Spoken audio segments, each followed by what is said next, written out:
remember when the clouds did not come and the rains failed. Shimmering waves of heat rising in the stillness and the pain of thirst. The waterholes, long dried and ridged with cracks, the earth was cursed. The never-ending march over the barren land, slow, silent, dreary and bleak. The hunger and the weariness that left us so weak, the love, care and compassion as we marched side to side, tenderly comforting and cajoling as one by one we died. I remember my mother and how mutely I wailed.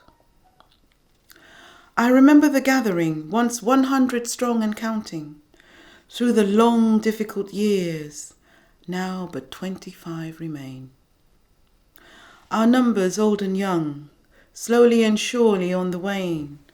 I remember the matriarchs leading us as one, guiding the family. The courtships, the rituals, the affection, contented and free, the joy and delight when the calf is conceived, the long wait, the anxious months before the young one is received. I remember the shared delight. I remember the newborn's anointing. I remember when the villagers moved closer into the savannah. Our world gradually diminished and eroded in the noonday heat. Sweet grasses uprooted to plant things we could not eat.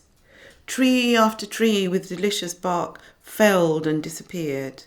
And so in search of food, we went to the villages that appeared and were greeted as intruders in our own land, hounded and chased by the human hand. In desperation, we learnt to eat their sugarcane and banana.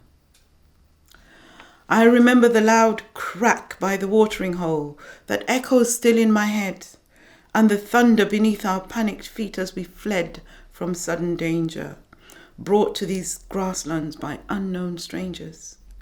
And then at last we stopped to the realization that we had lost another. Desolate, we returned to find my dearest brother, a gaping hole where his tusks had been that morning. I remember the grieving, the sorrow and the mourning. I remember the dying place littered with the bones of the dead. I remember the savannah and the relief when the rain at last did fall, the pleasing aroma of wet earth as it absorbed these life-giving gifts, and beyond to the mountains, the ridges and the rifts, the music of the stream babbling its happy song, the awakening of creatures that had waited for so long, the shoots of tender leaves on the acacia tree, the carpet of sweet grasses spreading distant, wide and free. As my eyes close to sleep their last, I remember it all.